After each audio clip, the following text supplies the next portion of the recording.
Buenas noches. ¿Me escuchan claramente?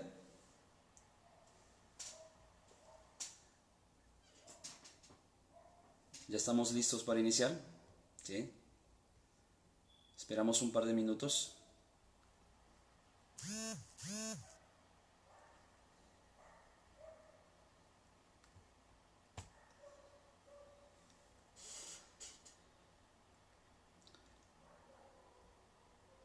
Esperamos un par de minutos e iniciamos. Gracias.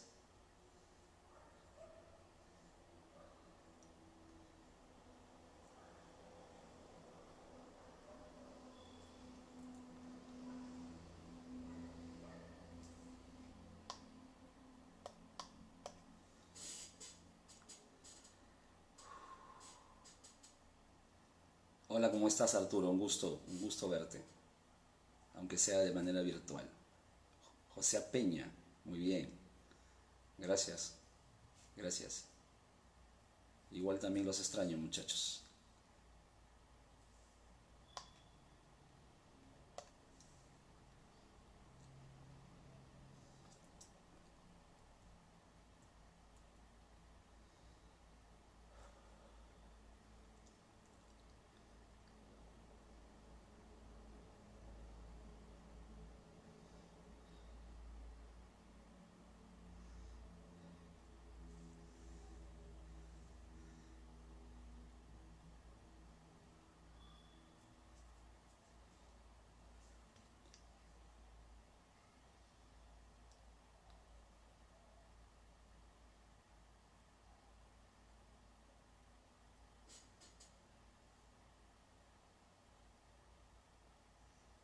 Saludos, Omar.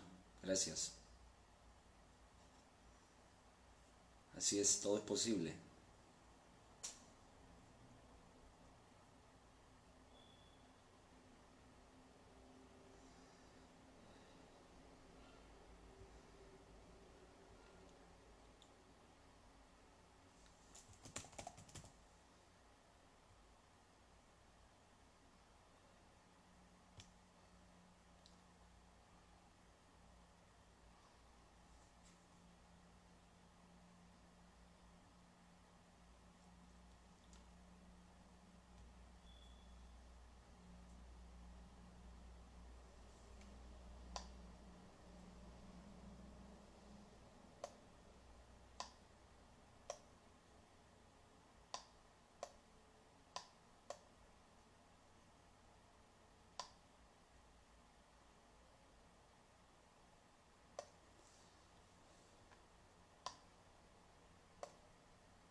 Bueno, iniciamos esta pequeña reunión.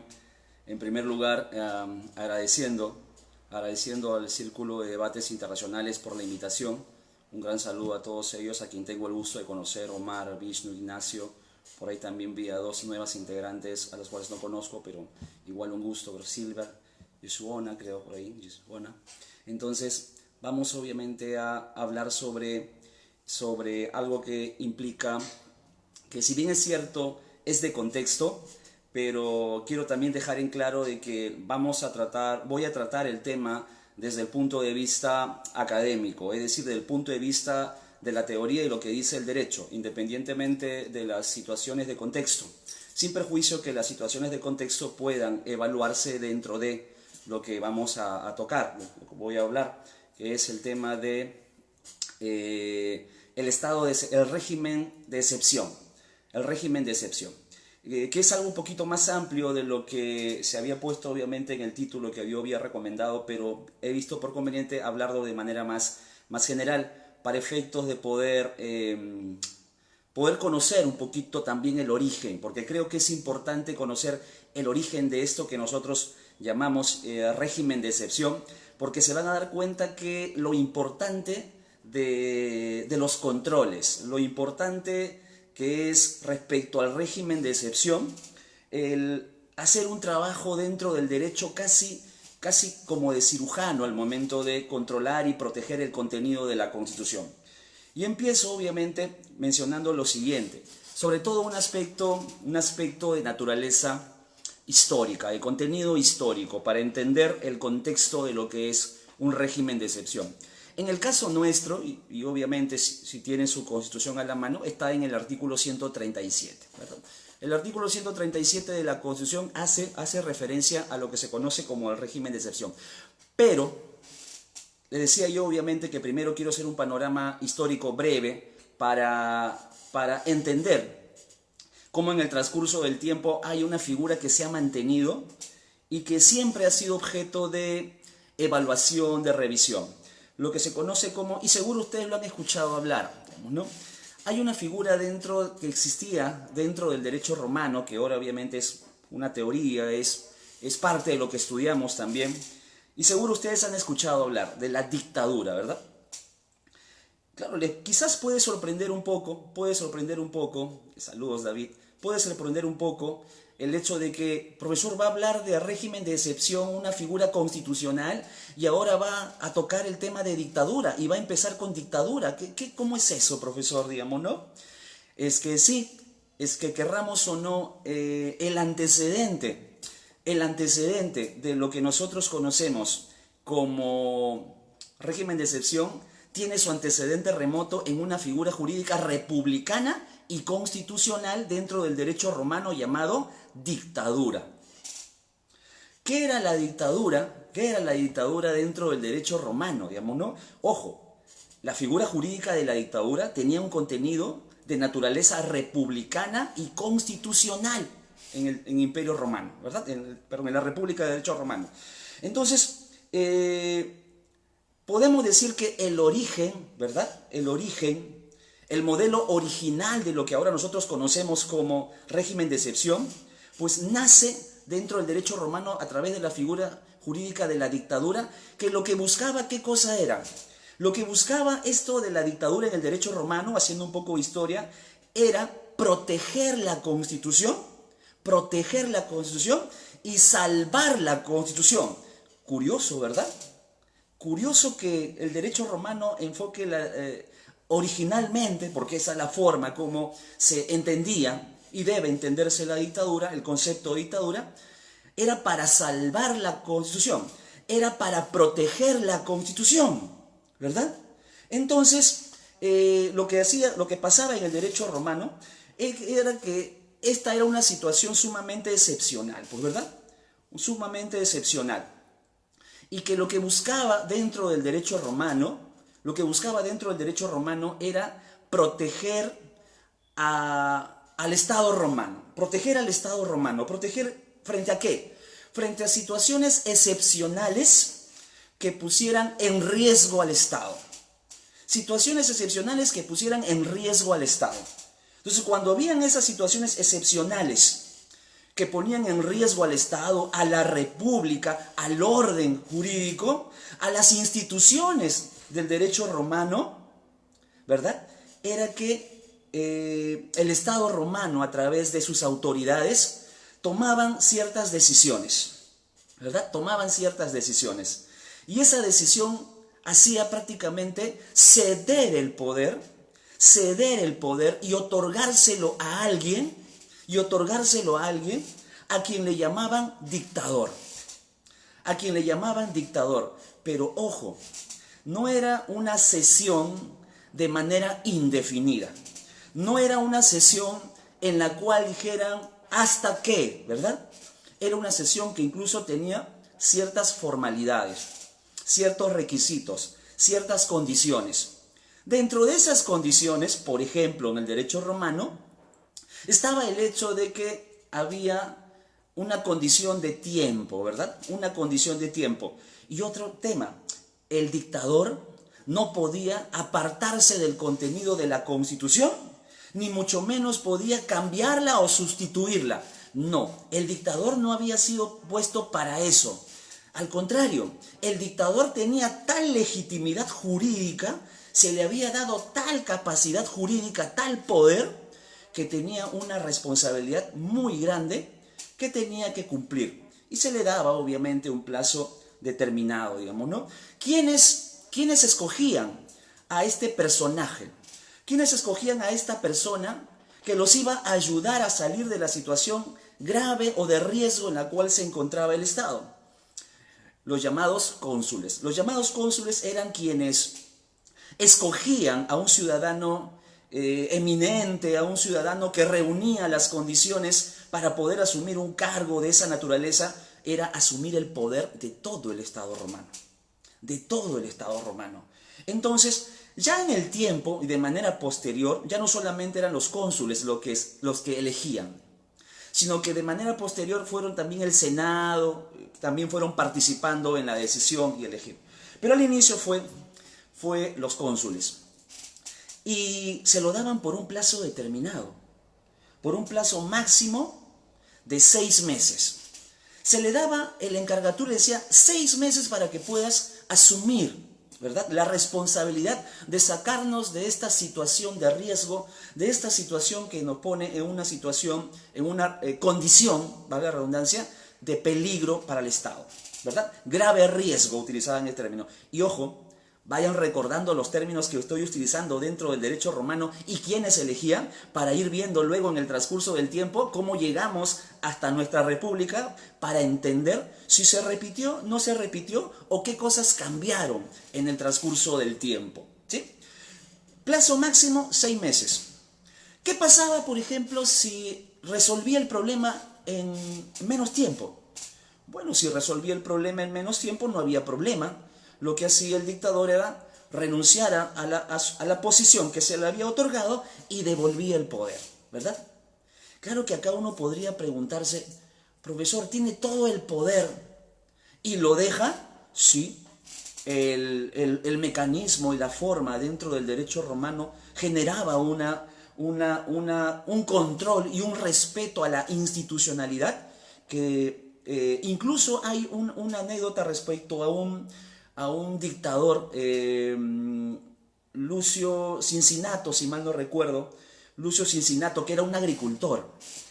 Y cuenta obviamente la historia respecto a Cincinato, que cuando Roma estuvo en una situación de peligro, de grave riesgo, fueron a buscar a Cincinato y encontraron a Cincinato pues arando la tierra, porque era un agricultor. Y ahí le dijeron que los cónsules lo habían elegido a él dictador. Es decir, imagínense el nivel de conciencia respecto al colectivo, respecto a la ciudadanía, respecto al poder, la conciencia. Cincinato asumió, dejó obviamente todo el trabajo de campo, se puso las armas y fue a pelear, a defender al Estado romano. Duró apenas 2 semanas este proceso en la cual Cincinato logró recuperar, logró proteger al Estado romano. 2 semanas.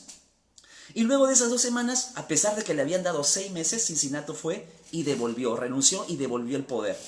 Cincinato es muy mencionado respecto cuando se habla del tema de la dictadura dentro del derecho romano, porque se considera un ejemplo en el uso del poder de conciencia del colectivo, ¿no? ¿Qué más? ¿Cómo también se utilizaba esto en la dictadura, en el derecho romano, en el Imperio Romano, en la República Romana, perdón? También habían tipos, ¿verdad? También habían tipos cuando eran casos para guerra exterior o cuando casos eran conflictos de naturaleza interna, ¿verdad? Se podía producir las dos situaciones, ¿no? Y el dictador poseía absolutamente todos los poderes, porque su objetivo era proteger, digamos, ¿no?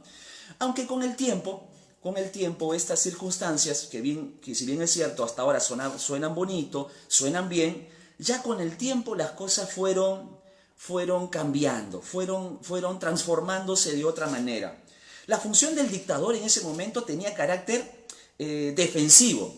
Es decir, cuando se nombraba un dictador no era para declarar la guerra, era para defender. Ya en el transcurso del tiempo,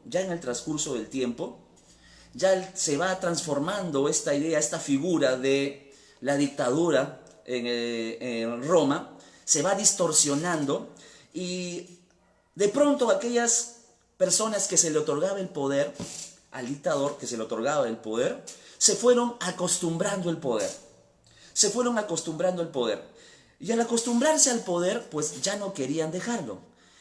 Se le daba el plazo de 6 meses, pero ya empezaban obviamente a los problemas de carácter político, de carácter legal, porque ya no querían hacerse. Hubo obviamente dos dictadores muy conocidos, Sila y Julio César, ¿verdad?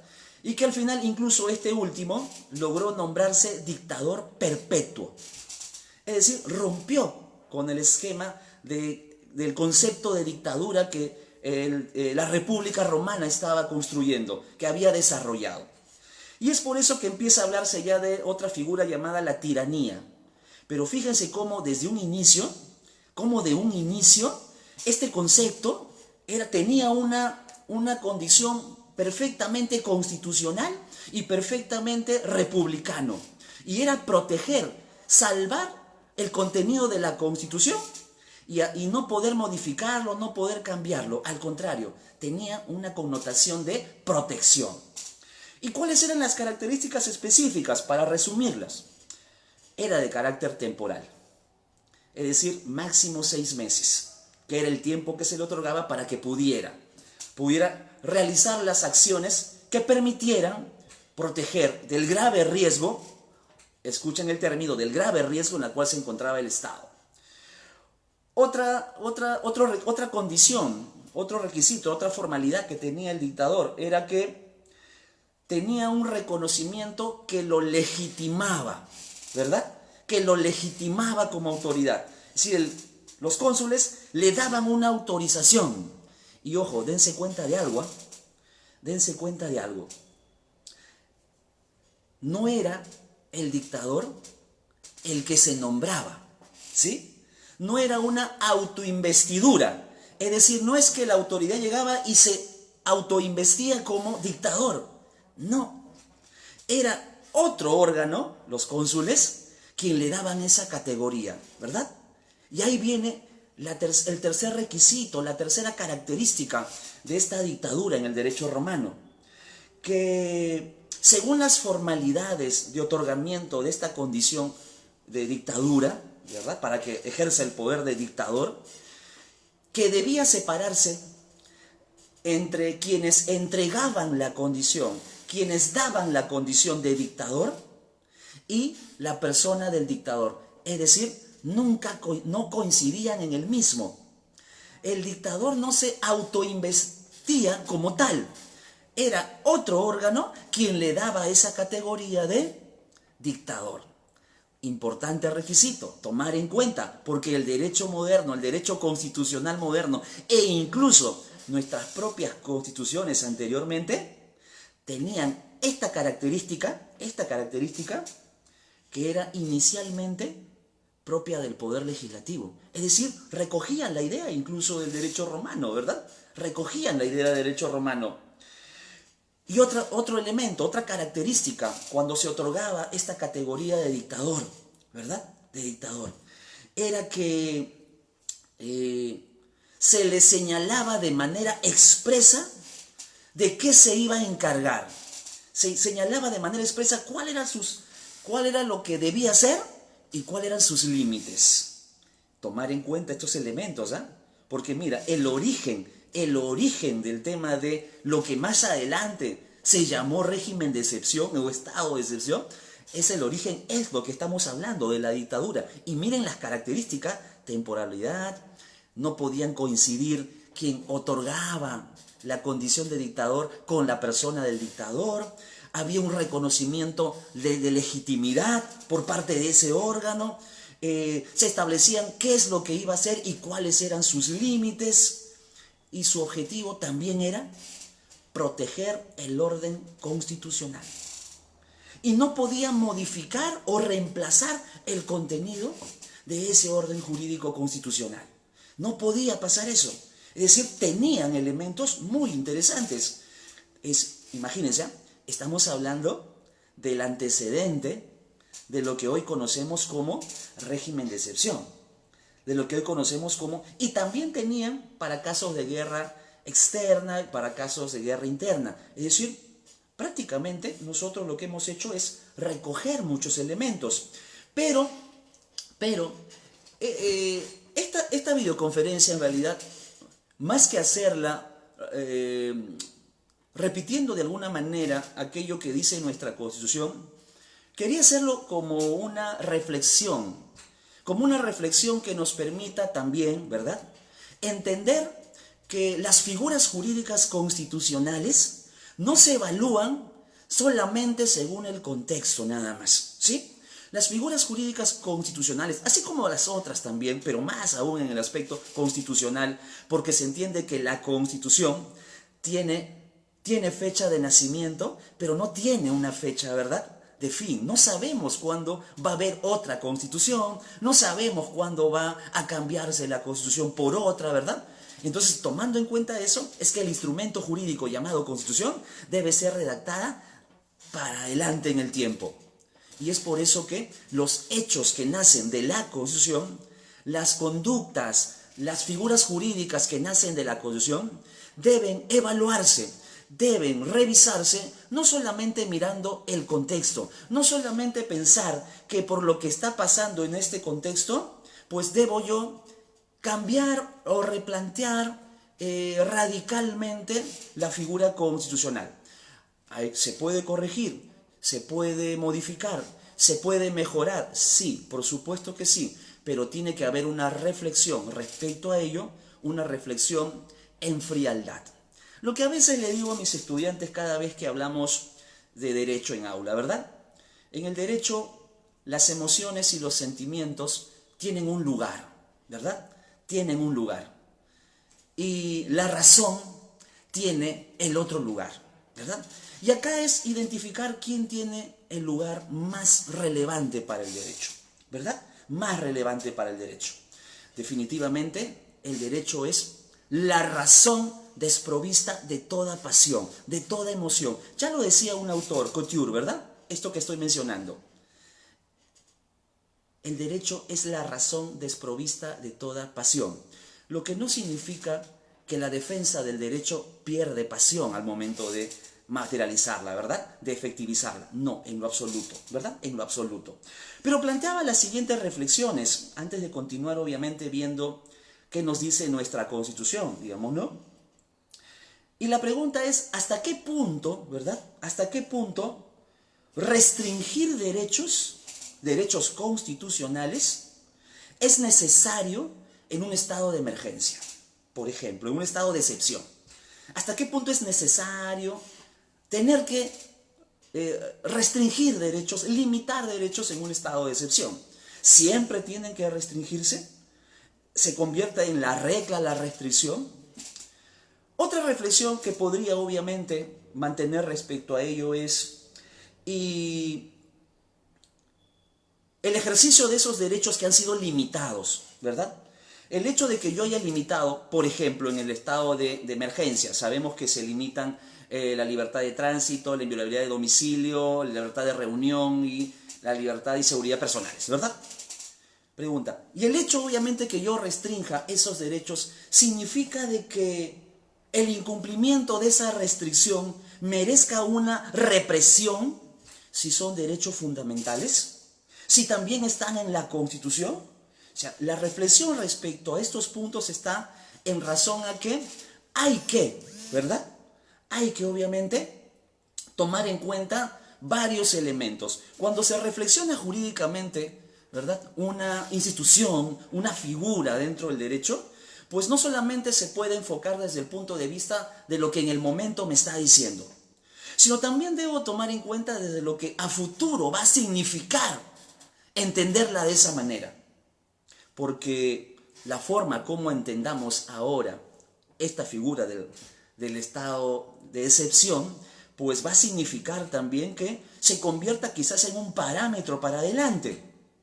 Y según el contexto, pues debo evaluar si está bien la forma como ahora se está planteando. Y digo, lo planteo como pregunta, por cierto, no como una afirmación, sino como una pregunta que nos lleve a la reflexión respecto a la validez de los presupuestos que trae el estado de excepción, digamos, ¿no? Y el otro elemento, digamos, ¿no? El otro elemento es el Estado asume el control, ¿verdad? El Estado asume el control a través de la decisión del Ejecutivo, a través de la decisión del Ejecutivo. Y el otro tema a reflexionar es cuál es la medida para el uso de la fuerza también. Lo planteo como reflexión, lo planteo como pregunta para efectos de poder, no sé si en este momento o en otro momento también lo tomen en cuenta, porque al final las figuras jurídicas no son para un momento, sino para largo plazo, ¿verdad? Y debe existir alguna forma, o existe alguna forma de controlar a quien está ejerciendo esta función de limitar o restringir derechos. ¿Hay una forma de controlar y restringir actualmente en nuestro Estado? ¿Existe una figura, un reglamento, una ley, un pronunciamiento constitucional que diga este debe ser obviamente el mecanismo o el control que debe existir respecto al uso de la fuerza, o el mecanismo o el control que debe existir sobre el ejercicio de la función del Ejecutivo, quien toma la decisión, ¿verdad? Porque ahí nos damos cuenta de algo, ¿verdad? Cuando planteo estas reflexiones, están en función a, de pronto, compararlo con lo que el concepto del derecho romano tenía inicialmente, con lo que ahora es y se ha convertido, ¿verdad? El régimen de excepción, la limitación de derechos, la restricción de derechos, mejor dicho, ¿no? Porque la Constitución dice restringir o suspender, ¿verdad? El hecho de suspender yo lo veo improbable. Yo veo improbable que en algún momento alguna autoridad diga suspender derechos, porque estamos hablando de prácticamente que no lo tienes, ¿verdad? Que no lo tienes. Pero el tema de restringir, ponerle límites, sí es perfectamente válido. Y es perfectamente válido porque incluso el propio derecho constitucional establece pues que los derechos no son absolutos, ¿verdad? Los derechos son relativos, permiten, ¿verdad? Permiten restricciones, pero las restricciones solamente pueden hacerse por mandato de la ley, nada más. Entonces, habiendo hecho esas preguntas para efectos de la reflexión, para efectos de entender, ¿verdad? Habría obviamente que señalar qué es un régimen de excepción, ¿verdad? Para luego entrar a lo otro, ¿verdad? ¿Qué es un régimen de excepción? Cuando hablamos de un régimen de excepción, estamos hablando de un mecanismo constitucional que lo que hace es restringir, limitar, aunque también señala suspender, digamos, ¿no?, la vigencia de ciertos derechos, que ya lo mencionamos y que está en el artículo 137, ¿verdad? En los dos puntos que sigue, digamos, ¿no? ¿Por qué? ¿Por qué se van a restringir? ¿Por qué se van a limitar ciertos derechos? Porque nos encontramos ante la aparente, ¿verdad?, situación de riesgo, ya sea por factores externos o por factores internos. Y esos factores internos o externos estarían probablemente, y lo pongo en condicional por lo siguiente, porque ahí viene otro elemento, ¿verdad? Ahí viene otro elemento que llama a la reflexión. ¿Qué entiendo yo por un grave riesgo? Pues, ¿verdad? ¿Qué entiendo yo por un grave riesgo? Pues, ¿saben qué? La interpretación del grave riesgo está quedando, tomando en cuenta lo que dice la Constitución, a criterio de aquel que decide establecer el estado de excepción. Queda a criterio de él entender que es un grave riesgo para el Estado, a efectos de que tome una restricción, o tome una decisión que genere restricción de derechos fundamentales, ¿verdad? Y la finalidad de esta autoinvestidura, porque ahora ya es una autoinvestidura, yo decido declarar el estado de excepción, ¿verdad? En el caso del Ejecutivo, ¿verdad? En el caso del Ejecutivo. ¿Qué entiende por el grave riesgo? ¿Qué entiende por la situación excepcional, ¿verdad? Habría obviamente que buscar y tratar de entender un parámetro que permita señalar el nivel, porque en el derecho, ¿verdad? En el derecho, y sobre todo si somos un sistema romano-germánico, ¿verdad? Habría que ponderar y señalar expresamente, ¿verdad? Para no dejar al arbitrio o a la arbitrariedad de quien toma la decisión, y ojo, reitero, lo estoy diciendo de manera general para efectos de la reflexión, de los puntos que deberíamos tomar en cuenta quizás para reflexionar quién da obviamente, quién decreta el estado de excepción y bajo qué criterios lo hace, y si esos criterios tienen un parámetro normativo o si esos criterios quedan a la discrecionalidad de la autoridad. Algo que hay que reflexionar también. ¿Por qué? Porque en otros estados, sin ir muy lejos, España, Colombia, han establecido parámetros basados no solamente en pronunciamientos de la Corte Constitucional colombiana, sino también en una legislación, en una especie de reglamento que dice esto es lo que debe tomarse en cuenta para efectos de declarar un estado de excepción y esto es lo que se debe controlar. Cosa que, por ejemplo, en el caso peruano no tenemos, ¿verdad?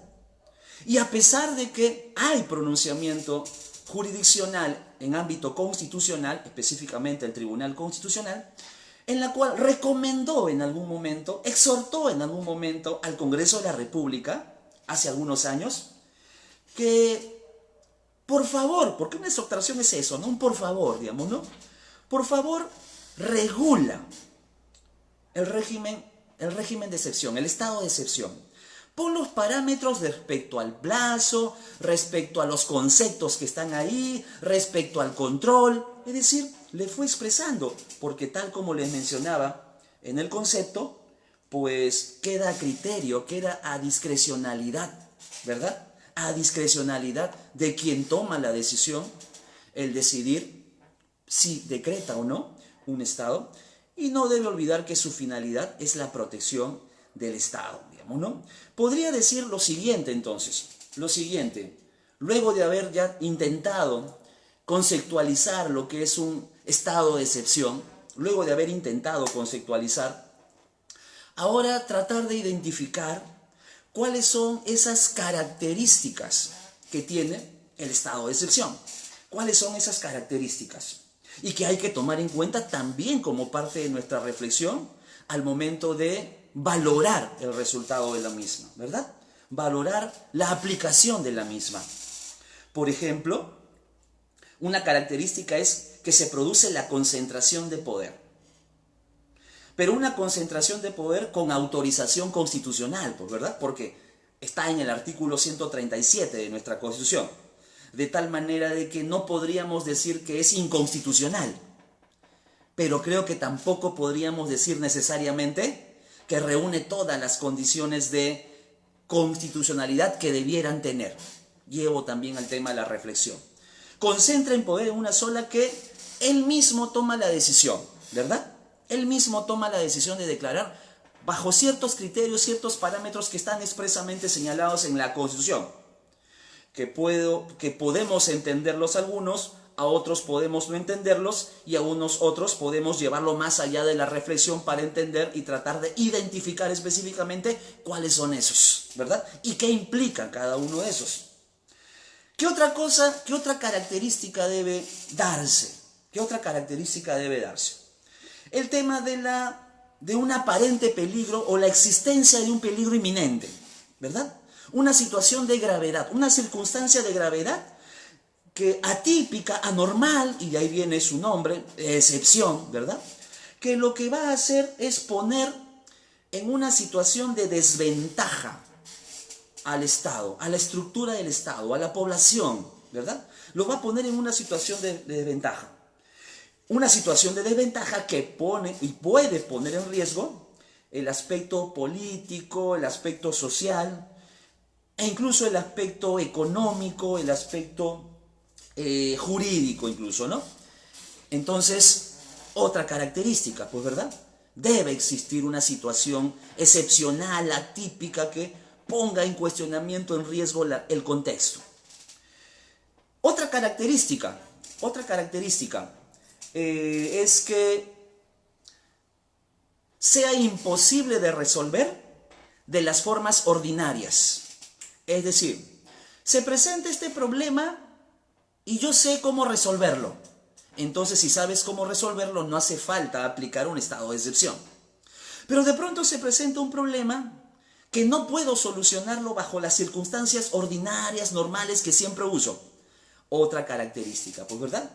Resumiéndolo, la imposibilidad de resolver esta condición de atípica, anormal, usando procedimientos ordinarios, usando procedimientos legales, obviamente, legales, porque cuando hablamos de el estado de excepción, debemos entender que debe tener un contenido constitucional y legal para que pueda funcionar sin ningún problema. Otra característica, y si se dan cuenta, estamos recogiendo prácticamente lo que en el derecho romano ya se había preveído, ¿verdad? Prácticamente, diría yo que hasta copy-paste, ¿verdad? Un copy-paste casi histórico. El tema de la delimitación en el tiempo, ¿verdad? Es decir, que es transitorio por característica, ¿verdad? Es transitorio, no puede ser eterno, es transitorio. Otra característica del estado de excepción. Otra característica también es la delimitación territorial. ¿A qué me refiero con la delimitación territorial?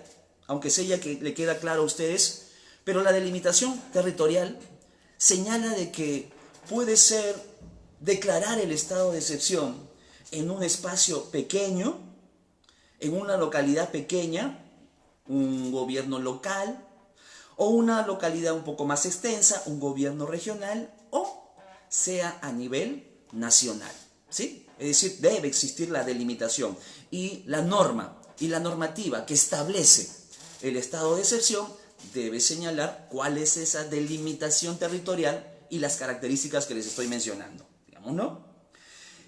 Y lo otro, digamos, ¿no? Lo otro, ¿en qué consiste la restricción o limitación de derechos? ¿Verdad? ¿Qué derechos se están limitando o restringiendo? Para efectos, obviamente, de saber cuáles son estos, ¿verdad? Cuáles son estos y que deben tener cuidado, deben tener mayor protección. Porque hay que tomar en cuenta algo. El hecho de que se limiten o restrinjan derechos no significa, ¿verdad? No significa que la autoridad puede hacer lo que quiere frente a las personas si ese derecho, ¿verdad?, ha sido de alguna forma limitado o restringido. Y hay que controlar eso, porque no se trata solamente de lo que yo piense o lo que yo quiera al momento de sancionar el incumplimiento de una restricción. No se trata de que porque se me dijo hay una restricción y estás incumpliendo esta restricción, vaya a utilizar el uso, ¿verdad?, el uso del poder del Estado sin un criterio, ¿verdad? Sin un criterio. Y es ahí donde viene la otra característica. La otra característica es que las decisiones que se tomen respecto a la aplicación de las restricciones, de las limitaciones de los derechos en el estado de excepción, pues deben guardar, así como toda actuación del Estado, los criterios de razonabilidad y proporcionalidad. Es decir, no se trata simplemente de que me digan se ha limitado un derecho, se ha restringido un derecho y como es así, yo, autoridad, puedo obviamente invadir y sobreponerme sobre ese hecho, sobre esa conducta aparentemente vulneratoria o que incumple esa restricción. No. Y es más, si uno revisa incluso el artículo 200 de la Constitución, en sus párrafos finales, ¿verdad? En sus párrafos finales, nos dice claramente algo con respecto a la protección de los derechos. Con respecto a la protección de los derechos. Y lo que nos dice el artículo 200 de la Constitución, con respecto a la protección de los derechos, nos dice, hey, por si acaso, en estado de excepción también se protegen los derechos fundamentales, ¿eh? Los derechos fundamentales nunca dejan de protegerse, siempre tienen protección. Y es más, en situaciones de excepcionalidad, más aún el reforzamiento de la protección. Y el artículo 200 dice, por si acaso, en estado de emergencia, estado de excepción, estado de sitio, puede plantearse también un habeas corpus o una acción de amparo. Es decir, es perfectamente válido presentar esas acciones de garantía. Y si nos damos cuenta, esas acciones de garantía protegen los derechos que han sido objeto de restricción, ¿verdad? Protegen los derechos que han sido objeto de restricción. Y dice también la Constitución, en ese contexto, ¿verdad?, que el juez, ¿verdad?, al momento de evaluar el caso, la acción de habeas corpus o la acción de habeas amparo, va a analizar, va a evaluar la razonabilidad o proporcionalidad que haya aplicado el Estado frente a esa restricción. Dicho de otra manera, un estado de excepción no anula la constitucionalidad. Un estado de excepción no liberaliza, ¿verdad? No liberaliza el incumplimiento de la protección de los derechos fundamentales. Todo lo contrario, es el momento donde mayor cuidado debe tenerse respecto a esto. Es el momento en el que mayor cuidado debe tenerse, ¿verdad? ¿Por qué? Porque es el momento de mayor fragilidad y vulnerabilidad. El momento en el cual el Estado sale con todo el poder que tiene, ¿verdad?, con todo el poder que tiene en todos lados, porque es omniinclusivo, ¿verdad?, pues coercitivo, porque es soberano y está en todos lados, pues tiene que tener un control, tiene que tener un mecanismo de control. Y la finalidad de un estado de excepción es casualmente defender la Constitución. Defender la Constitución. Y cuando hablamos de defender la Constitución, hablamos de defender el doble contenido que tiene. Porque no olvidar algo, la Constitución es un instrumento jurídico binario. Tiene de político y tiene de jurídico. Es por eso que se habrán dado cuenta que dice Constitución Política del Perú, ¿verdad? Porque por un lado tiene la estructura y las funciones del Estado y por otro lado tiene los derechos fundamentales y las figuras constitucionales y el ordenamiento jurídico, ¿verdad? Las reglas básicas del ordenamiento jurídico. Entonces, debe existir mecanismos de control que nos permitan verificar que los derechos se están protegiendo, digamos, ¿no? Ya no voy a hablarles tanto de qué requisitos o qué condiciones señala el artículo 137, porque a medida que les he ido hablando del concepto de dictadura, a medida que les he ido hablando sobre las características, ya ustedes mismos han ido identificando, ¿verdad? Han ido identificando cuáles son el estado de emergencia y el estado de sitio, ¿verdad? Cada uno de ellos con características específicas y bajo situaciones específicas. Uno en caso de guerra exterior o probable guerra exterior y el otro en caso de desastres naturales, situaciones excepcionales, la que estamos aplicando ahora bajo el criterio del Ejecutivo, ¿verdad? Y tienen un plazo, en unos casos el plazo es de 60 días, que puede ser prorrogado, en otros casos menos días, que necesita autorización del Congreso para prorrogarse. Es decir, las características que encuentran en el artículo 137 de la Constitución. Y que resultaría ocioso repetírselos tomando en cuenta de que ya he venido hablándoles respecto a ello y lo conocen muy bien. Pero no olvidar algo, lo que está en nuestra Constitución no solamente es reconocido ahí, ¿verdad? En ese contenido, sino también tiene reconocimiento en los tratados internacionales. Incluso la propia Convención Americana de Derechos Humanos señala en sus articulados que los estados pueden, bajo situaciones excepcionales, digamos, ¿no?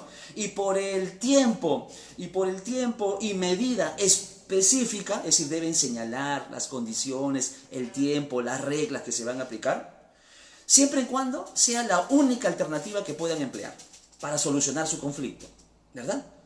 Ojo, no estoy hablando del contexto propiamente, estoy hablando de la figura jurídica para entender qué cosas debemos tomar en cuenta y qué cosas forman parte o deberían formar parte de la reflexión a largo plazo para efectos de perfeccionar quizás esta figura del estado de excepción o para analizar el contexto actual también, digamos, ¿no? Entonces, la Convención Americana también lo señala en su artículo 27, el artículo 27 de la Convención Americana de Derechos Humanos. Lo señala y es más pone 3 puntos específicos que hacen referencia a qué cosas debe tomarse en cuenta, pero que no están alejados de todo aquello que les he venido mencionando, ¿verdad? Prácticamente el criterio es uniforme. Entonces, hay características, hay requisitos. Ya el Congreso de la República, en el caso peruano, ha exhortado en algún momento al Congreso, valga la redundancia, para que establezca un reglamento, un parámetro. Esa sentencia fue del 2008, si mal no recuerdo, 2007, 2008, y hasta ahora no ha habido una legislación, el establecimiento de reglas que permitan establecer qué debe tomarse en cuenta al momento de declararse un estado de emergencia y cuáles son las características, pues, ¿verdad? Y amerita control, tomando en cuenta las reflexiones que les he mencionado, porque es una autoinvestidura. Es decir, el Ejecutivo decide, ¿verdad?, en qué momento y en dónde se declara un estado de excepción, ¿sí?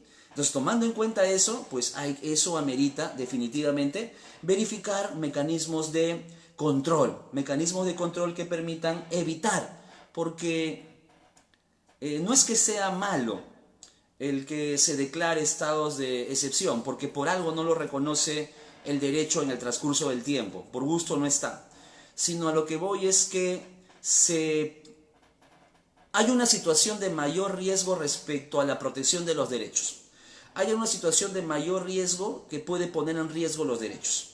Entonces, y casualmente por eso, es que amerita un mayor control a efectos de que no pueda justificarse verdaderamente la declaratoria de un estado de excepción, a efectos de que al final no genere problemas respecto a ellos.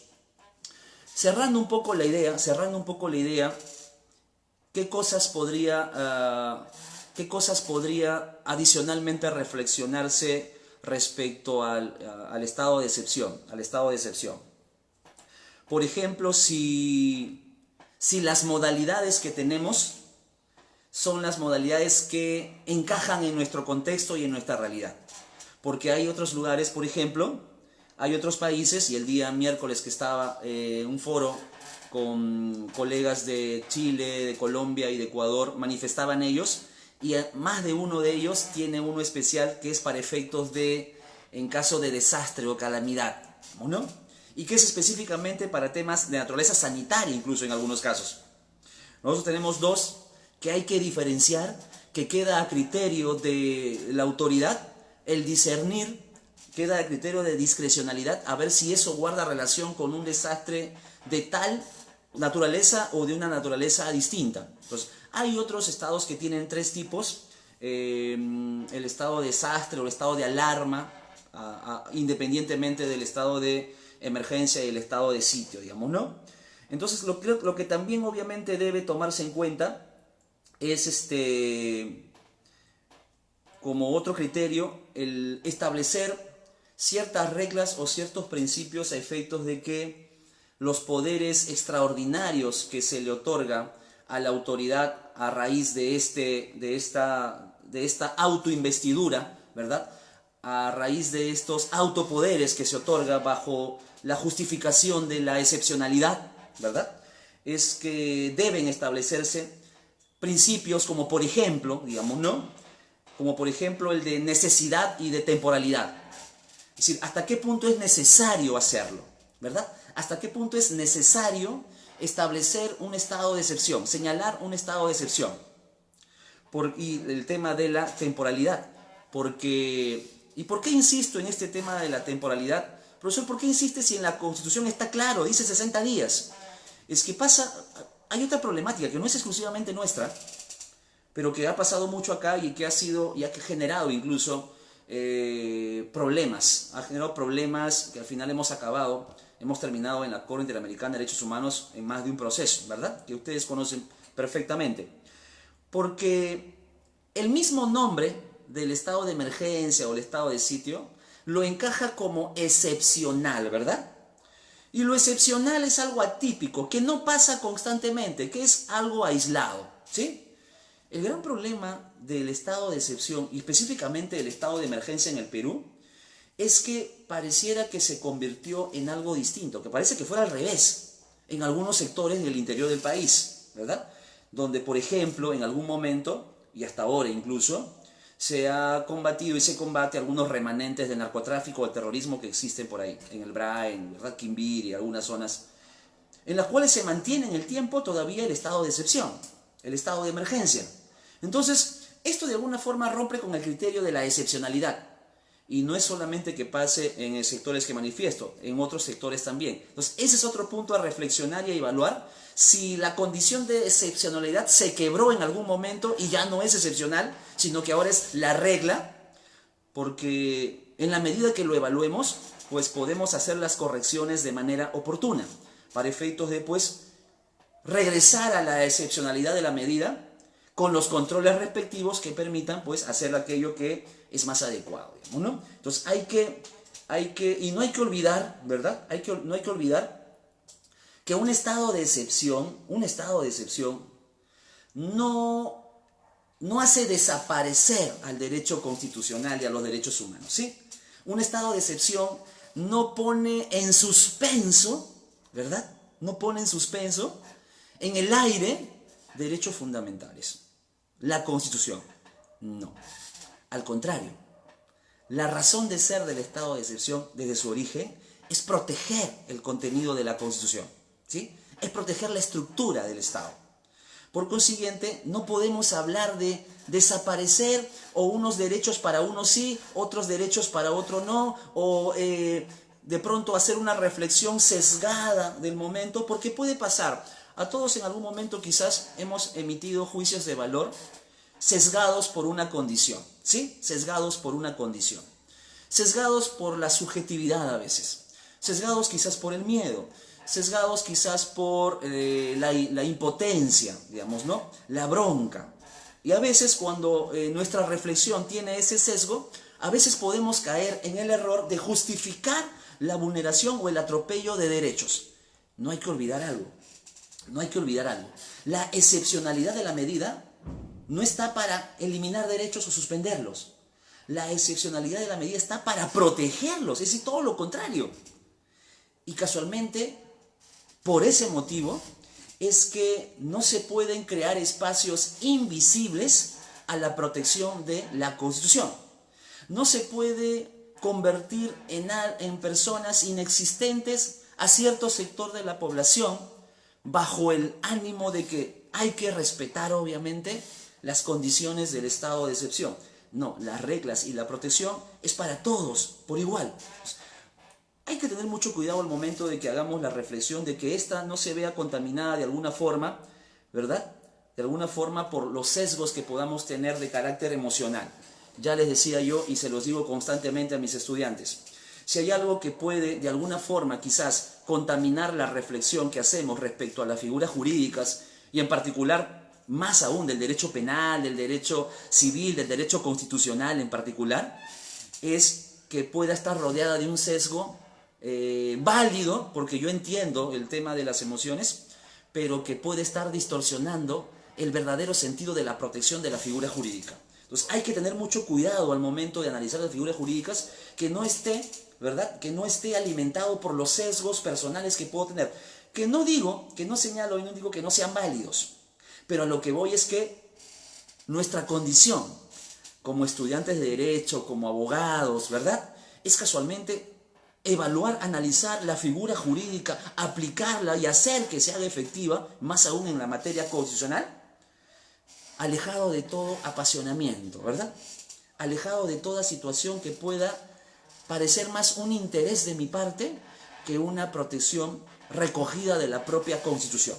Entonces, hay que ver también dentro de la reflexión la forma como se puede controlar también, controlar. Y ojo, las reflexiones que intento hacer con ustedes es pensando en la figura jurídica a largo plazo, a largo plazo, no en el contexto, sino a largo plazo, porque al final esto por lo que estamos pasando en algún momento va a acabar, ¿verdad? Y esperemos obviamente que todos estemos para ver el momento que acabe, digamos, ¿no? Entonces hay que obviamente tener muchísimo cuidado respecto a la evaluación, a la reflexión, que todas son obviamente perfectamente válidas, no digo que no, digamos, ¿no? Pero el incremento de restricciones, aumentar restricciones, puede tener también sus riesgos porque podemos estar convirtiendo en invisibles a cierto sector de la población o en invisibles ciertos sectores que no estamos obviamente, que no están en nuestro entorno, que no están en nuestro contexto y que por eso obviamente no los hacemos visibles, digamos, ¿no? Entonces hay que tener mucho cuidado respecto a ello. Otro punto obviamente que quería tomar en cuenta, hay una sentencia de la Corte Constitucional Colombiana que es, creo yo, bastante interesante, bastante buena revisarla, es la sentencia de la Corte Constitucional de Colombia C-802, la C-802 del 2002. Y en esta sentencia de la Corte Constitucional Colombiana, ¿verdad?, que casualmente lo que busca es encontrar parámetros de reflexión respecto al estado de excepción y el uso de la fuerza, ¿verdad?, establece, dice, hay que tomar en cuenta principios que se deben aplicar por parte de la autoridad, porque al final el Estado de Derecho, el Estado constitucional de Derecho, no solamente es para asegurar el cumplimiento de la ley de la población, de la ciudadanía, sino también es una forma de establecer un mecanismo de control a la actuación del Estado, una forma de ponerle límites a la actuación del Estado. Y lo que hay, obviamente, lo que hay que tomar en cuenta. Reitero, un estado de excepción no necesariamente significa que deban abandonarse la protección de los derechos. Y los principios, y regreso obviamente a la reflexión de la sentencia de la Corte Colombiana, habla como principios importantísimos, mira, se los menciono. Dice, la preservación de la eficacia de los derechos. Un principio reconocido obviamente en esta sentencia colombiana, en la cual obviamente lo que busca es, digamos, ¿no?, la actuación de la autoridad, porque los controles generalmente y las reflexiones respecto a los estados de excepción van más que nada a la autoridad. Y dice, ¿no?, la preservación de la eficacia de los derechos. Las pautas de control, la conducta de la autoridad, no puede ser desproporcionada. ¿Por qué? Porque podría estar afectando el derecho de las personas, ¿sí? Podría estar afectando el derecho de las personas si sucede de manera desproporcionada, digamos, ¿no? Entonces, no olvidar, obviamente, ese ámbito de protección. Hace también referencia al principio de necesidad. Es decir, la evaluación, a ver si jurídicamente, si socialmente, si contextualmente, si amerita establecer el estado de excepción, ¿verdad? Porque la otra reflexión también sería, ¿es necesario bajo el contexto nuestro haber establecido un estado de excepción? Podría ser otra reflexión, ¿verdad? Podría ser otra reflexión. Claro que la respuesta por ahí de pronto podría ser, no, porque no podría salir la Fuerza Armada ni podría salir la Policía Nacional. No es cierto, porque la ley obviamente establece que cuando la policía considera de que no puede cumplir totalmente, necesita ayuda, necesita apoyo, la ley permite que pueda solicitarse el apoyo y la autoridad pueda permitir que la Fuerza Armada pueda ayudar a la Policía Nacional. Ya la ley establece esa posibilidad. Entonces llevo esto a la reflexión, reitero, no necesariamente hablando del contexto, sino para que la reflexión a largo plazo, ¿sí?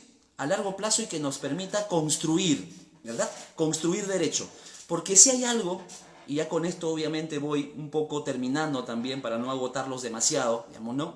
Sé que el tiempo es valioso, es viernes, les agradezco más bien que se hayan tomado un tiempo, ¿verdad? Sino porque el contexto en el que vivimos, y acá obviamente va una exhortación a los estudiantes y a nosotros también los abogados, el contexto en que vivimos prácticamente ha hecho estrellar al derecho contra la realidad. El derecho se ha estrellado contra la realidad. Es por eso que muchas cosas van a ir cambiando si es que ya no están cambiando. El derecho que conocemos se va a ir transformando y es ahí donde hay que estar alerta nosotros, ¿verdad? Es ahí hay que estar alerta, curioseando, revisando. Y, por ejemplo, en este contexto, hay varias cosas que suceden, digamos, ¿no? Varias cosas que suceden. Y dentro de las cosas que suceden está, por ejemplo, esta situación de pandemia, me refiero. La OMS recomienda a través de sus instrumentos jurídicos, si mal no recuerdo el Reglamento Sanitario Internacional, recomienda de que se liberalicen todas las investigaciones científicas. Que los científicos y los investigadores levanten el velo de protección de sus investigaciones y que los compartan con todos. Porque es una situación excepcional. Y si ustedes curiosean las revistas de investigación científica, se van a dar cuenta de que el acceso de muchas de ellas, por no decir todas, las más importantes, están abiertas al acceso de cualquiera. Porque ese es el objetivo. Y es más, incluso este mismo reglamento establece que le exhorta a que los estados, al Ejecutivo, a las autoridades, que se asesoren y que se rodeen de los científicos. Que busquen la primera asesoría en los científicos. Porque el contexto lo amerita, ¿sí? Elementos obviamente que implica obviamente que hay que tomar en cuenta para efectos de corregir, de perfeccionar, ¿verdad? Y el derecho a partir de ahora, mis estimados amigos, el derecho va a cambiar. El derecho ya no va a ser el mismo. Esto es muy probable que dure, pero hay que evaluar porque si estamos en un estado de excepción, ¿hasta cuándo podría llegar este estado de excepción? ¿Hasta qué punto se van a restringir, hasta qué punto se van a seguir restringiendo ciertos derechos? Hoy, por ejemplo, y lo pongo también como reflexión, digamos, ¿no? Porque al final la idea de estos espacios es ver cosas que no había visto para poder reflexionarlas, ¿verdad?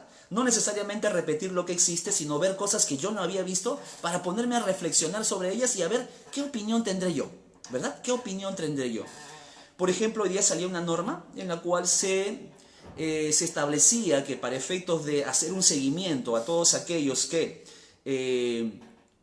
están enfermos o han tenido contacto con las personas enfermas de este virus, el no menos famoso COVID-19, ¿verdad? El aspecto de la geolocalización, es decir, el poder entrar a todos los archivos, a todos los datos de geolocalización de nuestros aparatos celulares. En particular aquellos que ya están, obviamente, han llamado a la línea 113, han llamado para preguntar si están enfermos o no. La geolocalización, identificación para efectos, obviamente, de ir averiguando, incluso hasta 3 días antes, a quiénes hemos ido, dónde hemos ido, con quiénes hemos conversado. Para, según la norma, seguir la ruta de la posible infección. ¿Sí? Entonces, estamos hablando de una normativa que no es una normativa necesariamente que hay que verla con los ojos de la practicidad, ¿verdad? Si suena bien, pues hay que seguir a todos, pues, ¿verdad? Hay que localizar. Y la geolocalización implica, ¿verdad?, que yo te ubico de manera certera donde estás, ¿verdad? No es como el GPS, ¿no? El GPS te dice, oye, está en la universidad. El geolocalizador te dice dónde estás parado, digamos, ¿no? Y la norma establece que hasta 3 días antes a quién te has comunicado, si has llamado para ver si estás enfermo o no. Es decir, hay que evaluar las cosas, ¿verdad?, con la objetividad propia del derecho para aprender de estas. Y si hay algo que corregir, ahí está la reflexión del derecho. Es ahí donde entramos nosotros, pues, ¿verdad? ¿Es que acaso no se han abierto los espacios académicos como este, por ejemplo, para poder no solo transmitir algo que ya existe en la norma, sino sobre todo, ¿verdad?, aumentar el espacio de reflexión que me permita a mí también construir alternativas, ¿sí? Construir alternativas. Bueno, jóvenes, eso es todo lo que yo quería compartir con ustedes, estas reflexiones relacionadas con el estado de excepción, en la cual, más que hablar específicamente de uno en particular, sino plantear algunas interrogantes, poner ahí obviamente en ustedes algunos puntos para reflexión y tomarlos en cuenta. Y bueno, aprovechar también algo, digamos, ¿no? Aprovechar también algo, antes de cortar, digamos, ¿no? Cuando le decía de que no hay que convertir en invisibles a las personas, y lo reflexionaba con mis estudiantes de Internacional Público y de Derecho Constitucional, a quienes les mando mis saludos, por cierto, y a los demás que han sido mis alumnos también, por supuesto. Es grato ver ingresarlos obviamente en línea, digamos, ¿no? Me alegra mucho verlos, aunque sea de manera virtual, o que me vean de manera virtual. Se extrañan las aulas, se extraña la pizarra, todo, y estoy seguro que en algún momento nos vamos a volver a encontrar. Pero cuando decía de no convertir en invisibles a las personas, y les planteo la siguiente reflexión adicional, para que vean cómo en el derecho no todo es solamente el sesgo de mi emoción, nada más, ¿sí? Imagínense lo siguiente, hemos decretado que nadie sale, aislamiento social obligatorio, ¿verdad? Perfectamente válido. O mal llamado toque de queda, ¿verdad? Porque el término toque de queda es un término que nació prácticamente en épocas de dictadura y todo lo demás, ¿verdad? Utilizaron el término correcto, aislamiento social obligatorio. De pronto vemos gente alrededor y cuestionamos y criticamos y pégale y arrástralo y todo lo demás, ¿verdad? Y justificamos, está bien porque están incumpliendo. Sí, no niego que hay un sector de que incumple, por supuesto que sí, ¿verdad? Y que hay que aplicarle la ley, digamos, ¿no? Hay que aplicarle la sanción, por supuesto que sí. Para eso está la autoridad, para aplicarle la sanción dentro de lo que permite la ley, de manera razonable y proporcional. No olvidar eso. Y por otro lado, digamos, ¿no? Imagínense lo siguiente, y esta reflexión les hacía con mis estudiantes. ¿Ustedes creen que el COVID-19 trajo el milagro que ya se acabaron los casos de violencia familiar? ¿Que ya se acabaron los casos de violación? ¿Que ya se acabaron los casos de agresiones? ¿Ya se acabaron? Tomando en cuenta que los índices en esos casos eran muy altos, no solamente en el Perú, sino también en varios países de América, pues, ¿verdad? ¿Ustedes creen que ya se acabó? La respuesta es obvia, pues. No se ha acabado. ¿Y acaso no puede pasar por mi cabeza también que las personas que están saliendo quizás, es porque están huyendo de ese contexto de violencia que encuentran en el hogar? ¿O ese contexto de agresión que encuentran en el hogar? ¿No podría ser un sector quizás, algunos de ellos esos? Pues sí, quizás, es una probabilidad, pues, ¿verdad? Es que no hay que convertirlos en invisibles tampoco. O quizás aquellos que viven del día a día, digamos, ¿no?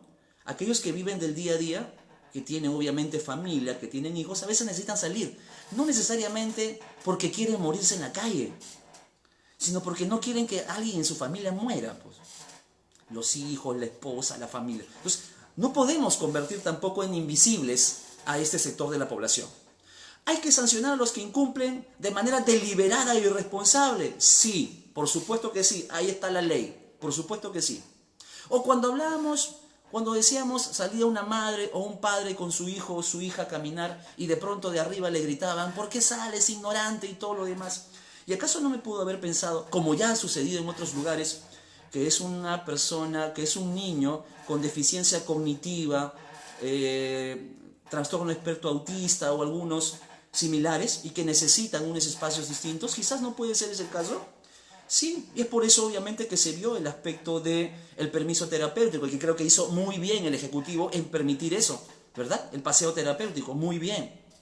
¿Acaso obviamente no hay muchas situaciones? Dicen, lávense las manos y acédense, pero ¿acaso obviamente todos tienen agua? ¿O acaso no hay sectores que no les llega el agua, ni siquiera tienen los servicios? Es decir, no hay que convertir en nuestras reflexiones, y a eso voy, digamos, ¿no?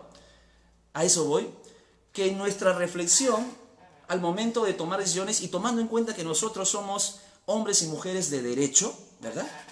Y reflexionamos con las herramientas y los criterios del derecho, ¿verdad? Alejados del aspecto emocional en alguna forma, centrados en el aspecto de la razón, a pensar en esos sectores, pues que también necesitan una reflexión de nuestra parte, porque para ellos también es el derecho, pues ¿verdad? Ya lo hablaba también hace un par de días mi colega y amigo, el doctor Julio César Escobar, en el caso de los regímenes de visita, también, y lo explicaba de manera magistral, ¿verdad? No hay que convertir en invisibles a los sectores tratando de, con nuestra opinión quizás válida y entendible, pero quizás llena de un sesgo, tratar de disminuir, flexibilizar o quitarle valor a los derechos fundamentales, a los derechos humanos. No, los derechos humanos, los derechos fundamentales son para todos, para todos. Hoy le puede pasar a la otra persona, quizás luego te puede pasar a ti, y la protección debe ser la misma. Y es por eso que el derecho debe reflexionarse desde el ámbito de que no olvidar. La finalidad del Estado es la defensa de la persona humana y su dignidad, artículo 1 de la Constitución, y el bienestar general, artículo 44 de la Constitución. Doble finalidad del Estado. Todo acto del Estado debe estar en función de ello. Yo, en realidad, felicito mucho, en cierta forma, la actuación de muchas de las personas que están en la primera línea de defensa frente a esta situación, que nunca quizás quisieron estar, pero que también tienen familia. Fuerza Armada, policía, agentes de sanidad, agentes de limpieza, digamos, ¿no? Que tienen que tener la protección y tienen que tener el respaldo, por supuesto que sí. Tengo muchos alumnos, y he tenido alumnos militares, policías, digamos, ¿no? Que en los aulas los he visto interviniendo, construyendo su futuro, y que de pronto obviamente ahora están poniendo en riesgo por tratar también de cuidarnos. Hay que reflexionar el derecho en todos los ámbitos. No solamente hay que reflexionarlos en un sector nada más, ¿verdad? Sino que de acá para adelante pues hay que construir elementos que nos permitan pues perfeccionar el derecho, porque jóvenes, y con esto ya me despido, el derecho cambió. Esto que ha pasado, el derecho cambió. Y cambió tanto que incluso se habrán dado cuenta, no hay conferencia que no se llame COVID-19. ¿Se han dado cuenta? Si no se llama pandemia, se llama COVID-19. Toda conferencia, toda transmisión, todo evento, digamos, ¿no? El derecho y COVID, digamos, ¿no? Entonces, porque ya hay una connotación, ya hay cambios que creo obviamente que hay que tomarlo en cuenta, y los estudiantes de ahora y los abogados pues hay que ver a largo plazo, no solamente el contexto.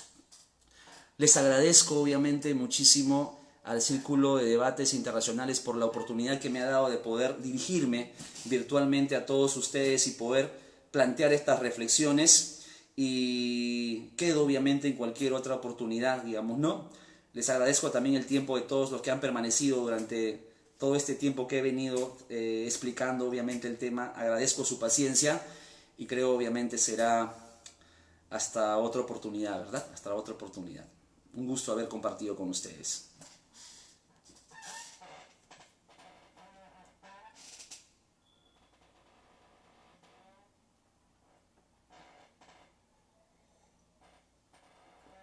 Saludos a todos.